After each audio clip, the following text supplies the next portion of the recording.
Goeiemôre. Ek groet jou in die wonderlike naam van ons Here Jesus Christus, die koning van die konings en die Here van die leerskare. Wat 'n wonderlike voorreg en 'n eer om vanmôre weer op te kan staan, asem te kan haal en te kan lewe. En ek en jy weet dat dit is alleenlik 'n geskenk vanuit God se hand. En wat 'n voorreg om vanmôre as familie, die Geestesreël by mekaar te kan kom en om God se woord te kan sit en aan te kan gaan met dit wat die Here hierdie laaste paar weke besig is om met jou en met my te deel. Kom ek en jy sit vanmôre en ons maak ons harte oop, ons maak ons gees oop sodat die gees van die Here met ons sal spreek, sodat jou en my lewe gevorm kan word, getransformeer kan word, soos die pottebakker die klei vorm, mag God so kom en jou en my lewe vorm tot 'n erdekruik van waarde en van eer in Jesus naam. Ek dink voordat ons gaan begin, kom ons bid net saam, kom ons buig ons hoofde en dan bid ons saam. Vader, ons dankie vir die voorreg en vir die eer wat ons vanmôre het om uit te kan roep, Abba Vader. In die naam van Jesus, in die krag van die Heilige Gees, kan ons vanmôre opstaan en lewe, en saam met U lewe. 'n Voorreg en 'n eer om vandag 'n kind van God genoem te kan word. Here, waar ons ook vanmôre in die Geestesreël as familie saam sit om U brood te breek en te hoor wat die Gees van die Here aan ons wil openbaar. Dank ons U vir openbaring kennis. Dank ons U vir wysheid. Dank ons U vir insig. Dank ons U Heilige Gees dat U ons lei in die volle waarheid. En daar waar ek in my lewe potlood moet skerp maak, daar waar ek dinge in lyn moet bring met U woord, dankie vir wysheid. Dankie dat U ons lei, Here. Dankie dat U ons so lief het, Here, dat U ons nie los soos wat ons is nie, maar dat U ons help en ons leer om terug te kan keer in ons oorspronklike skepingsdoel en dit waarvoor U ons geskaap het. So dankie Heilige Gees dat U vanmôre teenwoordig is in elke huis, oor elke netwerk en op elke selfoon, op elke area waar mense nou sit en luister. Dankie Heilige Gees dat U hulle op hierdie oomblik ontmoet en by hulle stil staan en aanraak in Jesus naam. Wil jy saam met my bid? Sê saam met my: Heilige Gees, ek stel my oop vir U woord. U woord is die waarheid. Ek glo die waarheid. En die waarheid wat ek glo, dit maak my vry. In Jesus naam. Amen, amen, amen, amen. Loof die Here. Ons gaan vanmôre weer aangaan met die woord en dit wat die Here hierdie laaste ruk vir ons geopenbaar het en met jou en my deel aangaande die 7 gewoontes van 'n effektiewe, Heilige Gees geinspireerde Christen lewe. Ons het die voorreg gehad om verlede week Paasfees te vier. En ons het so 'n bietjie woord van God gekry, so ons het ons reeks so 'n bietjie gestop en gedeel wat die Gees van die Here op ons harte gelê het. Maar vanmôre dank ons die Heilige Gees dat ons weer terug kan kom en kan sit op God se woord. En vanmôre gaan ons begin en ons gaan kyk na gewoonte nommer 4. Die 4de gewoonte wat ons gaan begin mee vanmôre. En die 4de gewoonte handel oor 'n Christelike proaktiewe lewe. Met ander woorde, 'n Christ-like proactive lifestyle. Kan ek dit weer sê? 'n Christelike proaktiewe lewe. In Engels verduidelik hy dit vir my baie mooi. Hy sê 'n Christelike or 'n Christ-like proaktiewe leefstyl. Leefwyse, lifestyle, 'n Christ-like proactive lifestyle. Ek wil vra dat u die Bybel gaan neem en saam met my gaan lees vanuit die boek Matteus hoofstuk 25. En ons gaan lees vanaf vers 14. So neem jou Bybel saam en terwyl jy daar by die huis is, vat jou Bybel, slaan hom oop, merk dit wat die Here vir ons gee, maak jou notaatjies sodat jy kan onthou dit wat die Gees van die Here vir jou leer, wat jy moet toepas en wat jy moet uitvoer in jou lewenswandel. So kom ons lees saam Matteus hoofstuk 25. Ons gaan lees vanaf vers 14. Die woord van die Here lees soos volg. U kan saam met my lees. Hy sê: want dit is soos 'n man wat op reis wil gaan en sy diensknegte roep en aan hulle sy besittings toevertrou. En aan die een gee hy 5 talente, en aan die ander 2, en aan die ander 1. Aan elkeen na sy vermoë. En hy het dadelik op reis gegaan. Vers 16. En die een wat 5 talente ontvang het, het daarmee gaan werk en 5 ander talente gewin. Net so het die een wat die 2 ontvang het, selfs ook 2 ander verdien. Maar hy wat 1 talent ontvang het, het in die grond gaan grawe en die geld van sy heer weggesteek. En na 'n lang tyd het die heer van daardie diensknegte gekom en met hulle afgereken. En die een wat die 5 talente ontvang het, kom en bring 5 ander talente en sê, meneer, 5 talente het u aan my toevertrou. Hier het ek 5 ander talente daarby verdien. En sy heer sê vir hom, mooi so, goeie en getroue dienskneg. Oor weinig was jy getrou, oor veel sal ek jou aanstel. Gaan in die vreugde van jou heer. En die een wat 2 talente ontvang het, kom ook en sê, meneer, 2 talente het u aan my toevertrou. Hier het ek 2 talente daarby verdien. Sy heer sê vir hom, mooi so, goeie en getroue dienskneg.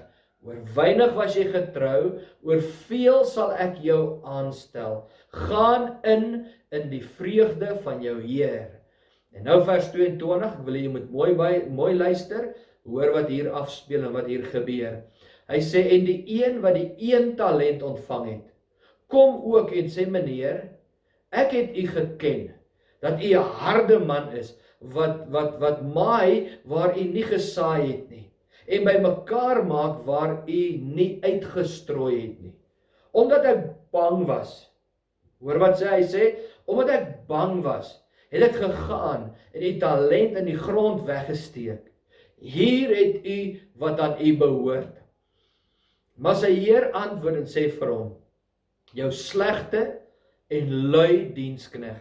Jy het geweet dat ek maai waar ek nie gesaai het nie, en by mekaar maak waar ek nie uitgestrooi het nie. Daarom moes jy my geld by die wisselaars gestort het, en ek sou by die koms wat aan my behoort met rente ontvang het. Neem dan die talente van hom weg en gee dit aan die een wat die 10 talente het. Want aan elkeen wat het sal gegee word, en hy sal oorvloed hê, maar van hom wat nie het nie, van hom sal weggeneem word ook wat hy het. Vers 30, baie belangrik en ernstig, luister mooi, hy sê, en werp die nuttelose dienskneg uit in die buitenste duisternis. Daar sal geween wees en 'n geknars van tande. Luister mooi, hy sê daar sal 'n geween wees en 'n geknars van tande. In hierdie gedeelte wat ons nou net gelees het, sien ons dat Jesus gebruik hierdie gelykenis om 'n paar baie belangrike punte vir jou en my oor te bring. En hy gebruik hierdie gedeelte en hy spreek van talente wat uitgedeel word. En diensknegte wat hierdie talente moet gebruik om dit te vermeerder. En dan wanneer hulle dit gebruik, dan sien ons daar is 'n seën, daar is 'n oes daarop. Maar diegene wat nie die talent gebruik nie, wat dit nie toepas in hulle lewe nie, hulle verloor éventueel hulle talent en dit word van hulle af weggevat. So met dit in gedagte wil ek met jou gesels oor ons tema. En ons tema handel oor 'n Christelike proaktiewe lewe. Nou voordat ons aangaan, kom ons kyk so 'n bietjie na die definisie van die woord proaktief. En in Engels verduidelik hy dit vir my so mooi. Hy sê, proactive means creating or controlling a situation rather than just responding to it after it has happened. 'n Ander vertaling in die Engels sê, taking action and making changes. Hoor baie mooi, hy sê, taking action and making changes before they need to be made, rather than waiting until the problems develop. Nou die een vertaling, as ek dit in Afrikaans vir jou kan verduidelik, sê, 'n proaktiewe persoon laat dinge gebeur in sy lewe. In plaas daarvan om te wag totdat dit met hom of met haar gebeur. Met ander woorde, hy wag nie eers vir iets om te gebeur voordat hy reageer nie. Hy of sy reageer voordat iets gebeur, voordat iets verkeerd loop, is hy voorbereid en doen hy iets daaromtrent. Aktief beteken, jy moet iets doen, jy moet 'n poging aanwend, aktief om iets te doen. En die voorvoegsel van die woord proaktief is die woord pro, en pro verwys na die woord voor, of in ons konteks vroegtydig. Met ander woorde, as jy proaktief is jy gereed voordat iets gebeur. Jy het voorbereiding gedoen. Jy was proaktief. Dus probeer jy eerder om iets te vermy of iets te verhoed om plaas te vind voordat dit gebeur. Dit is proaktief. Die teendeel is om reaktief te wees. En dit beteken jy wag totdat iets gebeur het voordat jy reageer. En daarom fokus jy dan meer op herstel en restaurasie in plaas van om iets te verhoed om plaas te vind. Nou met dit in gedagte, glo ek, God wil hê dat ek en jy as effektiewe, Heilige Gees geïnspireerde leier van leiers moet proaktief in ons elke dag lewe wandel. Ons moet proaktief wees in plaas van reaktief. Daar's 'n gedeelte in die woord van die Here in Spreuke waaraan ek dink en wat ek graag vir jou wil quoteer. Spreuke 22 vers 3 sê die Here, 'n skrander mens sien die onheil en verberg hom, maar die eenvoudige gaan verder en word gestraf. Die boodskapvertaling sê dit vir my baie mooi. En hy verduidelik en hy breek dit so 'n bietjie duideliker ook vir ons in Afrikaans. Wanneer hy sê in Spreuke 22:3, hy sê 'n slim. Maar die ou vertaling gebruik die woord skrander mens. Dis presies dieselfde. Hy sê 'n slim mens weet wanneer gevaar dreig. Hy weet hoe om dit te vermy. 'n dom mens ken nie die lewe nie. Hy sukkel maar net aan. Mense wat die Here liefhet en nederig lewe, geniet respek en die goeie dinge van die lewe.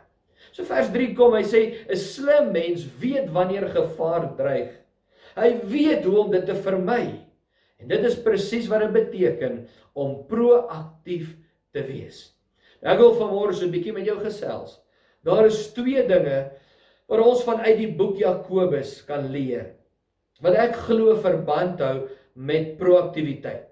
2 dinge wat ek glo vir jou en vir my baie belangrik is om te onthou, waar ons nou besig is om meer te leer omtrent 'n proaktiewe Christen lewe.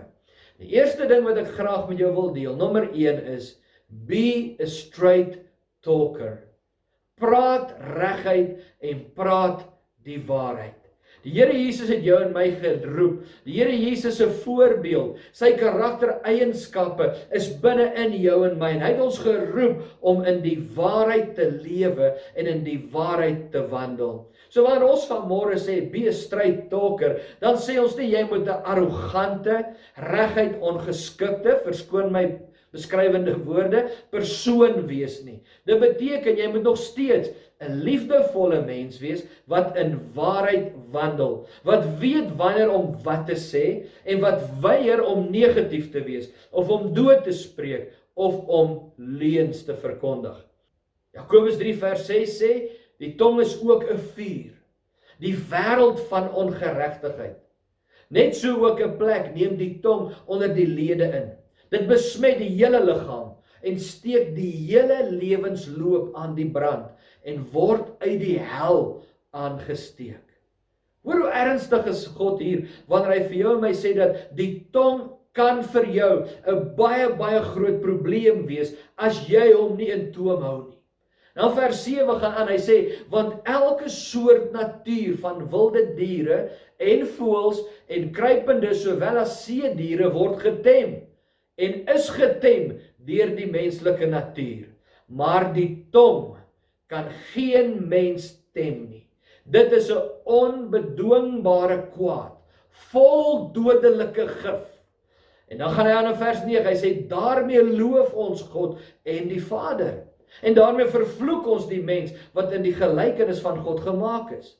Uit dieselfde mond kom seën en vervloeking. Dit, my broeders, behoort nie so te wees nie.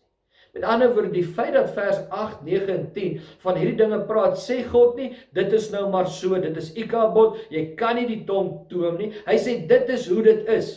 En die mens kan in sy eie vermoë en krag nie sy tong alleen toom nie. Hy het God nodig, hy het God se hulp nodig om sy tong te toom. Maar in vers 10 kom hy sê, uit dieselfde mond kom seën en vervloeking. En dan pleit hy in 'n mate by sy broeders, by die kerk. En hy sê, dit my broeders, behoort nie so te wees nie. 'n Fontein, laat tog nie uit dieselfde oog vars en bitter water opborrel nie. 'n Vye boom, my broeders, kan tog nie olywe voortbring, of die wingerdstok vye nie. So kan geen fontein brak en vars water voortbring nie. In ander woorde, Jakobus kom en hy praat hier en hy sê, jy kan nie met dieselfde mond God seën, God aanbid en ook die wêreld en mense en ongeregtigheid vervloek nie. Hy sê jy moet let hoe jy praat. Wees 'n reguit prater. Sê dinge in die lig. Praat die waarheid in plaas van om goed te verdraai. Ek en jy weet dat 'n wit leentjie is 'n leuen. Maak nie saak hoe klein die wit leentjie is. Maak nie saak of jy net bietjie die waarheid inkleer of verdraai nie. 'n Leuen bly 'n leuen. Valsheid bly vals. En ons weet dat lig en duisternis kan nie meng nie. En daarom kom Jakobus en die eerste ding wat hy vir ons sê is, hy sê, praat reguit, praat die waarheid. In ander woorde, let op wat in jou mond is en wat uit jou mond uitkom wanneer jy praat. Die tweede punt wat ek dan ook met jou wil deel, wat ons vanuit die boek Jakobus leer is, be a straight walker, stap die reguit pad. Laat jou lewenswandel eerbaar wees voor God en voor die mens. Jakobus 2:26, lees saam met my asseblief. Jakobus 2:26, kom Jakobus en hy sê, want soos die liggaam sonder gees dood is, so is ook die geloof sonder die werke dood. In ander woorde, geloof sonder werke is dood. En as ek dit op 'n ander manier kan sê, dan sal ek sê, jou en my werke moet getuig van geloof. Want as jou werke nie in geloof plaasvind nie, dan is dit dood. Dan het dit nie lewe nie. Met ander woorde, jou lewenswandel, die manier wat jy lewe, die manier wat jy optree, jou elke dag lewe, moet eerbaar voor God wees. Stap die reguit pad, doen die regte ding. Moenie in dinge en situasies betrokke raak wat God nie verheerlik nie. Moenie dinge onder die tafel doen nie. Hou alles in jou lewenswandel in die lig en mag God daardeur verheerlik word. Amen. Ek wil graag vir ons 'n paar verse vanuit 1 Petrus lees. So ek wil vra, blaai saam met my in jou Bybel na 1 Petrus, hoofstuk 1 vers 13. Vers 13 sê, daarom, omgord die lendene van julle verstand, wees nugter en hoop volkome op die genade wat julle deel word by die openbaring van Jesus Christus. Soos gehoorsame kinders moet julle nie julle lewe inrig volgens die begeerlikhede wat tevore in julle onwetendheid bestaan het nie. Maar soos hy wat julle geroep het heilig is, moet julle ook in julle hele lewenswandel heilig word. Jy sien, dis 'n proses. Hoor wat sê hy? Hy sê in julle hele lewenswandel heilig word. Heiligmaking nastreef. Nou vers 16, omdat daar geskrywe is, wees heilig, want ek is heilig.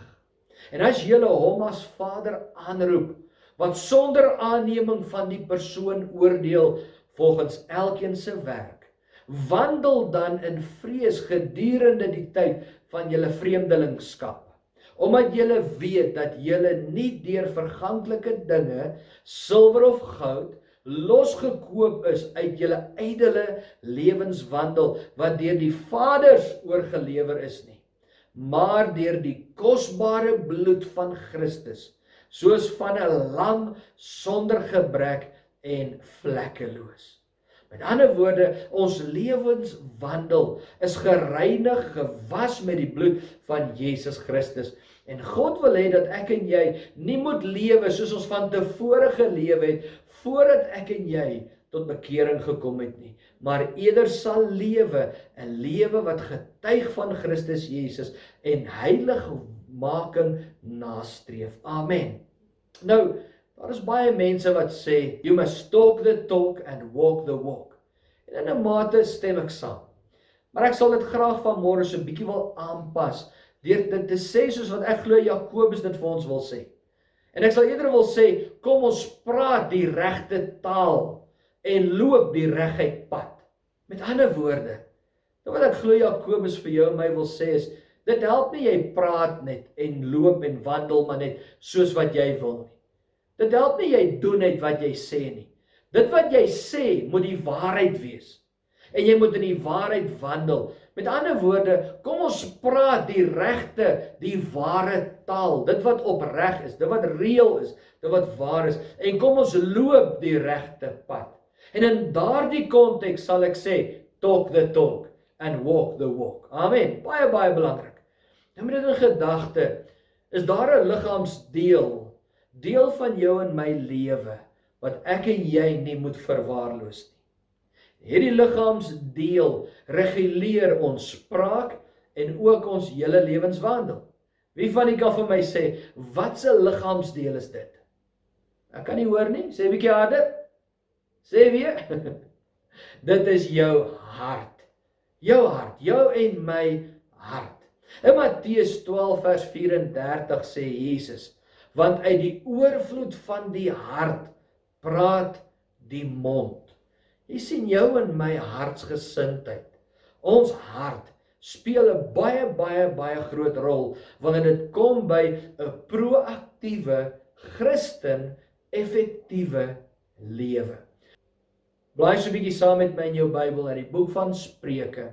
Spreuke hoofstuk 4. En kom ons kyk na die wysheid wat hier opgeskryf is, wanneer die skrywer vir jou en my sê in vers 20.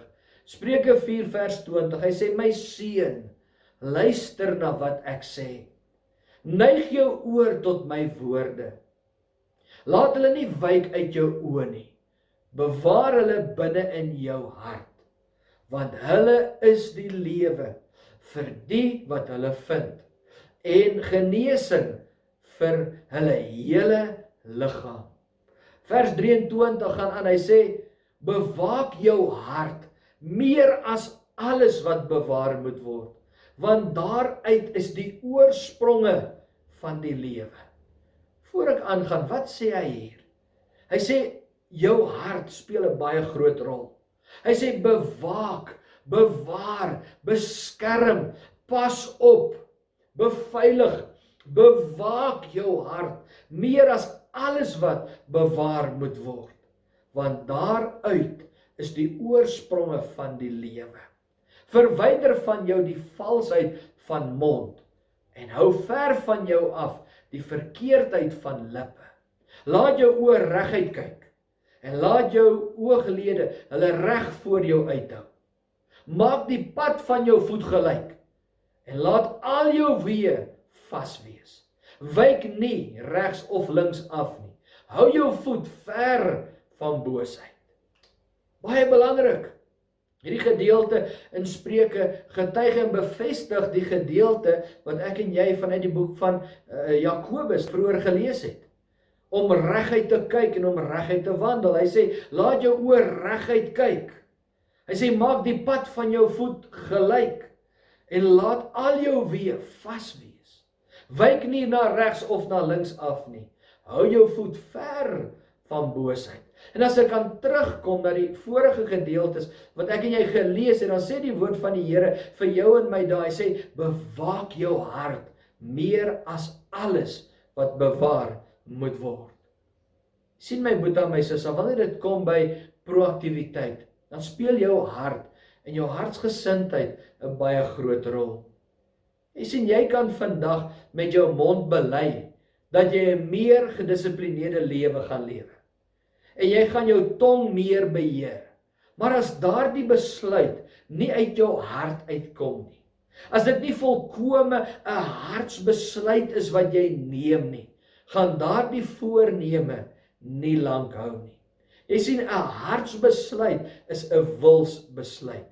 En as ek vanmôre 'n voorbeeld kan gebruik, dan wil ek niemand veroordeel nie, maar ek wil 'n voorbeeld gee. Daar is so baie mense wat vasgevang is vandag in verslawing.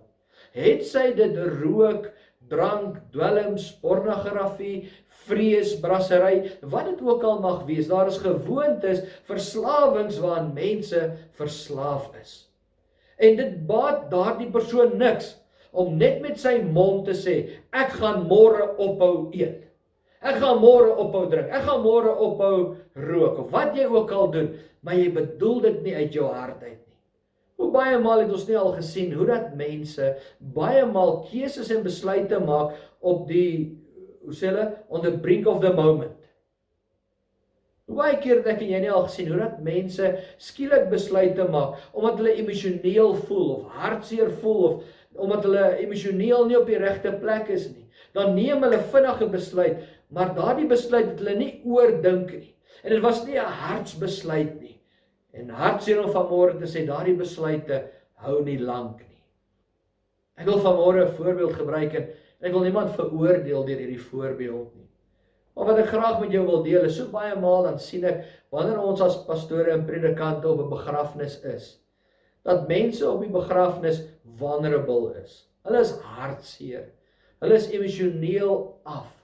En baie keer dan predik ons die woord van God en dis reg, dit moet so wees.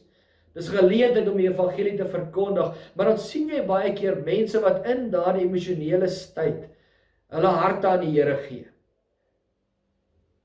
Baie keer dan kom hulle na die begrafnis en hulle vir jou sê, pastoor, ons het besluit om ons lewe uit te sorteer.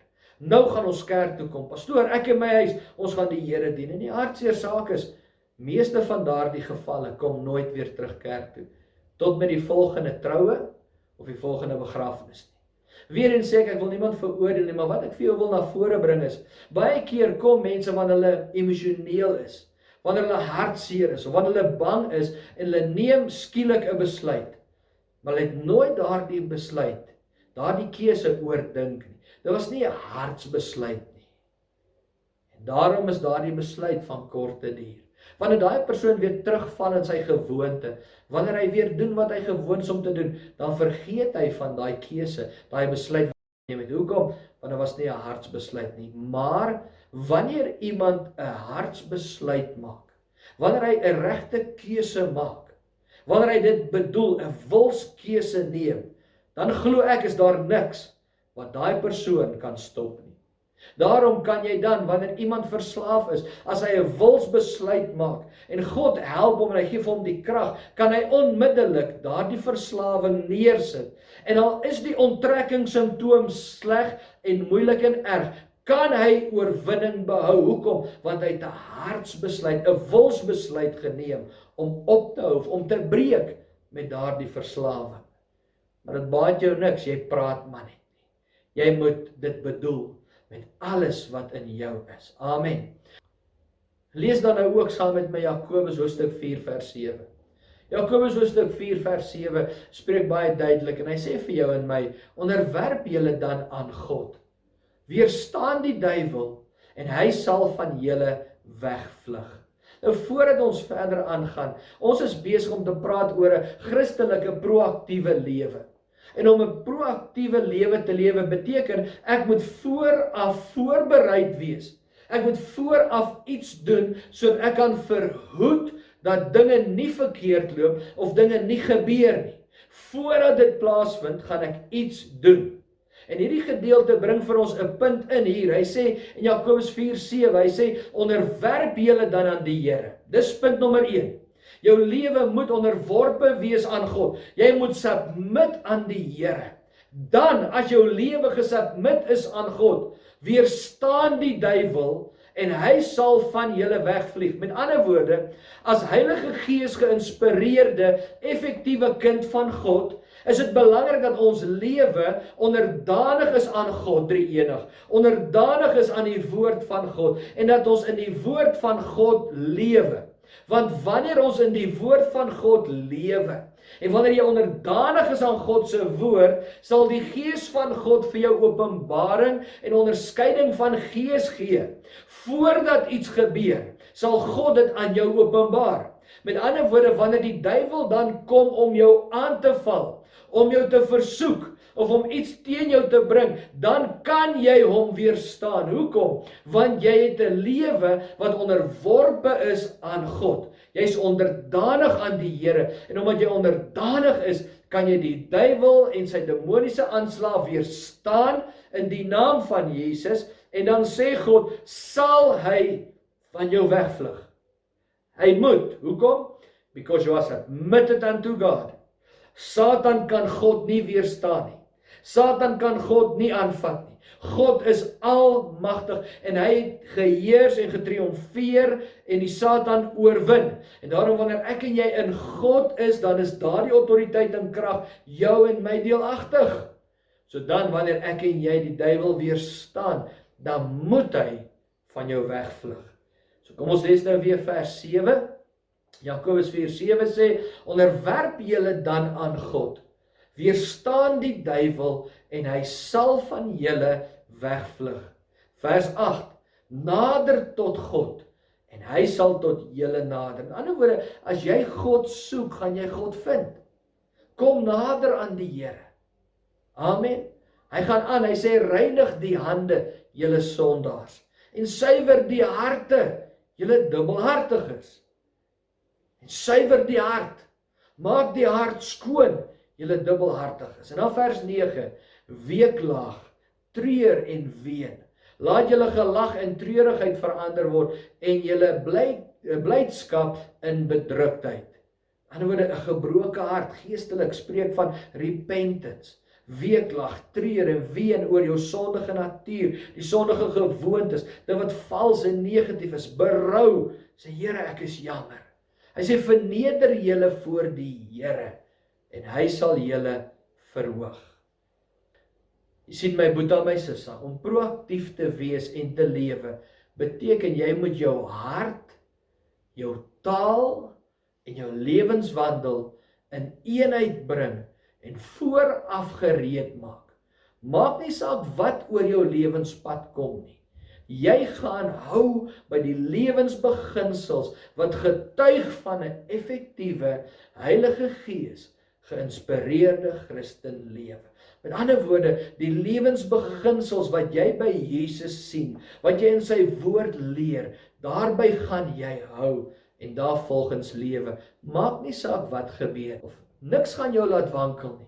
Jy gaan in en deur geloof lewe en jy gaan heiligmaking nastreef met die hulp en leiding van God, die Heilige Gees.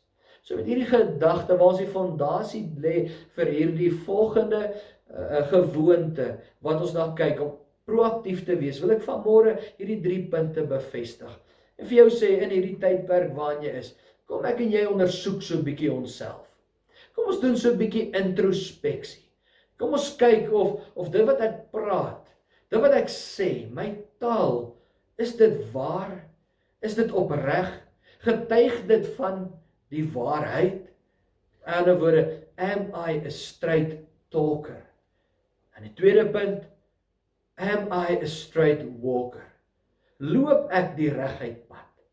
Ek keer nie af na links of regs nie. Ek is nie betrokke in dinge wat God nie verheerlik nie. Ek doen nie goeders op 'n onetiese manier nie. My lewenswandel is in die lig. Ja, baie mense sê dit is moeilik om die reguit pad te lewe. Nee, dit is nie moeilik nie. Dit verg 'n hartsbesluit, 'n wilsbesluit. En ek weet, ek kan getuig, wanneer jy vir die waarheid stem, wanneer jy vir die waarheid staan, wanneer jy in die waarheid wandel, is God getrou en regverdig. En al is mense negatief teenoor jou, en al verwerp hulle jou, en al kos dit, dat jy dalk jou werk verloor, omdat jy eerbaar was, omdat jy nie kommissie wou vat nie, of omdat jy nie mense wou omkoop nie, hoe dit ook al mag wees. As jy in die waarheid wandel, God is getrou en regverdig, en hy sê die waarheid sal jou vrymaak, glo ek met alles in my, as jy staan vir God, en vir die waarheid, jy stap die reguit pad, sal God jou seën op 'n bonatuurlike wyse. Boet aan my sissa, kom ons stap die reguit pad. Kom ons praat reguit, kom ons praat die waarheid, en kom ons maak seker dat wanneer ons iets doen, dat dit 'n wilsbesluit is, 'n hartsbesluit. Nou in ons poging waar ons in die toekoms gaan kyk, soos die Heilige Gees ons lei, na wat is proaktiwiteit, gaan ons meer in diepte ingaan en hierdie woord oopbreek en kyk hoe kan ek en jy in ons elke dag lewe as kind van God meer proaktief wees. In die voorbereiding tot dit, kom ek en jy neem nou al die besluite. Kom ons kry ons harte reg. Kom ons maak seker dat ons lewe in lyn is met God se woord en wat die Here vir ons leer. Dan, my broer en my suster, tot betrekking met die lockdown. Ek wil elkeen van u aanmoedig om aan te hou probeer. Ek weet dit is nie maklik nie. Ek weet dit is moeilik en ek weet ons val baie maal. Maar ek wil jou aanmoedig en bemoedig vanmôre. Kom ons staan op. Strek jou uit na dit wat voor lê. Droom op dit wat na die lockdown gaan gebeur. Strek jou uit. Kry weer 'n nuwe visie, 'n nuwe plan, 'n nuwe strategie hoe om vorentoe te gaan. Maak vrede. Vergewe. Spreek vry en bly staande. In hierdie tyd word ons geforseer om meer as van tevore, meer as gewoonlik, tyd saam met mekaar te spandeer. En ja, die woord sê yster slyp yster, en dit is baie keer positief. Maar die eina daar agter ook is, wanneer yster skuur en slyp, dan vind daar einas plaas. En in ons huwelike met ons man en ons vrou, baie keer wanneer hierdie yster skuur, dan sê ons dinge. Ons doen dinge wat ons nie moet doen nie, wat ons nie moet sê nie, wat seer maak. En as dit gebeur het in hierdie laaste tyd, in hierdie laaste paar dae, dat jy dalk geval het. In 'n oomblik waar jy moeg was, waar jy moedeloos is, waar jy af was, die grootste oorwinning kom by erkenning. Dis as jy kan erken dat, staan op. En as dit verg om reg te gaan maak, gaan spreek vry. Gaan vergewe, sê ek is jammer. Dit maak jou nie 'n swak mens om te sê ek is jammer nie. Dit maak nie van jou 'n slegte mens om te kan erken het 'n fout gemaak nie. Maar moenie aangaan met dinge wat nie uitgesorteer is nie. Soos ek nou gesê het, kom ons maak vrede, vergewe, spreek vry en bly staande. Hierdie tyd gaan ook verbygaan. Die eerste 21, 23 dae is al verby en vir baie was dit moeilik, maar in 'n mate het dit ook vinnig gekom. Die volgende tydperk glo ons gaan net so vinnig verbygaan en kom ons glo, alles werk ten goeie mee vir die wat God liefhet. En as ek jou kan herinner aan die belofte, aan die woord wat God vir jou en my gegee het, verlede week tydens Paasfees het God gesê, die toekomstige heerlikheid van hierdie huis, van hierdie tempel, van jou lewe, sal groter wees as die vorige. God het gesê, die silwer en die goud behoort aan hom, en hy sal voorsien, hy sal vir jou sorg, as jy net getrou vashou, deurdruk, vas bly staan. Nou wil ek afsluit vanmôre met 'n gedeelte in Matteus 24:13 wat sê, maar wie volhard tot die einde toe, hy sal gered word. Maar wie volhard, wie deurdruk, wie persist, wie aanhou, hy wat volhard tot die einde toe, hy sal gered word. Nie miskien nie. Hy sê die wat volhard, hulle sal gered word. Ek wil jou aanmoedig, my boetie, my sussie, staan sterk, druk deur, vat jou geliefde se hand, kom ons maak reg, kom ons stap saam, kom ons bid saam, kom ons koop die tyd saam uit, kom ons volhard saam in eenheid tot die einde, en ons sal gered word. Mag jy met die vrede van die Here lewe, mag sy goedheid en sy guns met jou gaan, mag jy altyd bewus wees van God se nabye teenwoordigheid, mag sy salwing op en om jou lewe wees, en mag jy altyd weet, jy's God se kampioen, jy's kosbaar, Jy is waardevol vir die Here. Die Here seën jou. Vrede vir jou. Shalom.